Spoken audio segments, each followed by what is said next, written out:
మీరు ఎప్పుడైనా ఒంటరిగా అనిపించుకున్నారా? మన చుట్టూ మనుషులున్నా, మన మనసుకు దగ్గరైన వాళ్లందరూ ఒక్కొక్కరిగా దూరమైపోతే వచ్చే ఆ మౌనం, ఆ బరువైన నిశ్శబ్దం? కొన్నిసార్లు జీవితం మననుంచి అన్నీ తీసేసేది శిక్షించడానికి కాదు, మన అసలైన బలాన్ని చూపించడానికి. ఈ కథ మొదలుపెట్టే ముందు ఒక్క క్షణం లోతుగా ఊపిరి పీల్చుకోండి. ఈ కథ మీ హృదయాన్ని తాకనివ్వండి.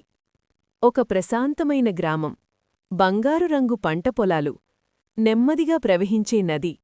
అక్కడే అరువ్ అనే యువకుడుండేవాడు. అరువు చాలా దయగలవాడు, కష్టపడే మనసున్నవాడు. గ్రామం చివర ఉన్న ఒక చిన్న మట్టి ఇల్లు, పెద్ద పాత చెట్టు దగ్గర తండ్రితో కలిసి జీవించేవాడు. అతని తండ్రి ఒక సాధారణ వడ్రంగి. కలపతో పనుచేయడం, ఓపికగా ఉండడం, సమయాన్ని గౌరవించడం, ఈ 3 విషయాలు అరువుకు నేర్పాడు. కాని ఒక శీతాకాలంలో అరువు తండ్రి అనారోగ్యానికి గురయ్యాడు. నూనె అయిపోతున్న దీపంలా అతని వెలుగు మెల్లగా తగ్గిపోయింది. కొన్ని రోజుల్లోని అరువ్ ఒంటరిగా మిగిలిపోయాడు. అంత్యక్రియల తర్వాత బంధువులు వచ్చారు. ఆదరణతో కాదు, చల్లటి ముఖాలతో.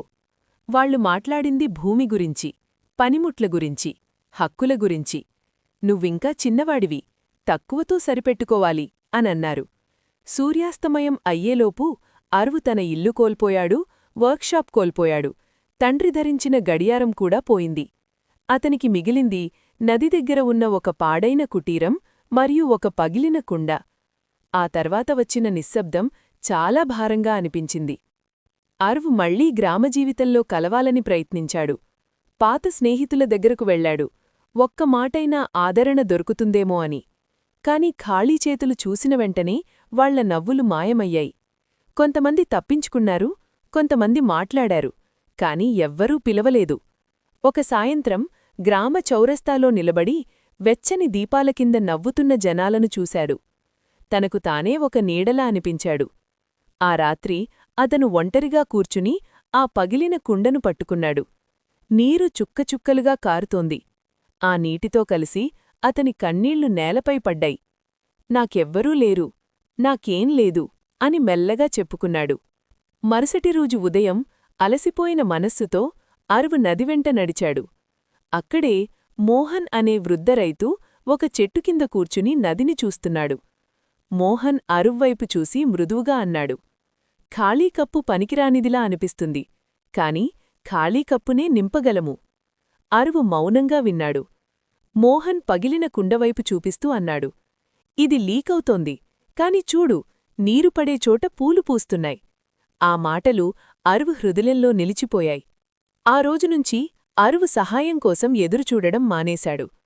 నది మట్టితో తన కుటీరం గోడల పగుళ్లు పూడ్చాడు. మెల్లగా ఒక్కొక్క భాగాన్ని సరిచేశాడు. నది ఒడ్డున విత్తనాలు నాటాడు. రోజూ నీరు పోశాడు. కొన్ని రోజులు చేతులు రక్తం కారాయి, కొన్ని రాత్రులు చేతులెత్తేయాలనిపించింది. కాని ప్రతి ఉదయం అతను చెప్పుకున్న మాట ఒక్కటే, నాకింకా సమయం ఉంది, నాకింకా శ్వాస ఉంది, నాలో ఇంకా వెలుగు ఉంది. వారాలు గడిచాయి. ఒకరోజు ఒక ప్రయాణికుడి బండి అరువు కుటీరం దగ్గర పాడైంది. సహాయమడిగాడు.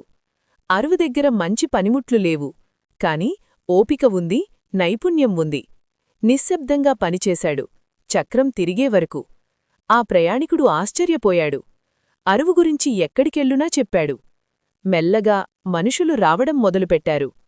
ఒక రైతుకు సహాయం కావాలి, ఒక విధవకు తలుపు కావాలి, ఒక పిల్లవాడికి చెక్క కప్పు కావాలి. అరువు నిజాయితీగా పనిచేశాడు. సమయాన్ని తొందరపెట్టలేదు. తన తోట పూసింది, పగిలిన కుండ మారిపోయింది, పాడైన గడియారం మళ్లీ టిక్ టిక్ మణింది. ఏళ్ల తర్వాత అదే బంధువులు తిరిగివచ్చారు. అరువు ప్రశాంతమైన ఇంటిని చూశారు, స్థిరమైన చేతులను చూశారు.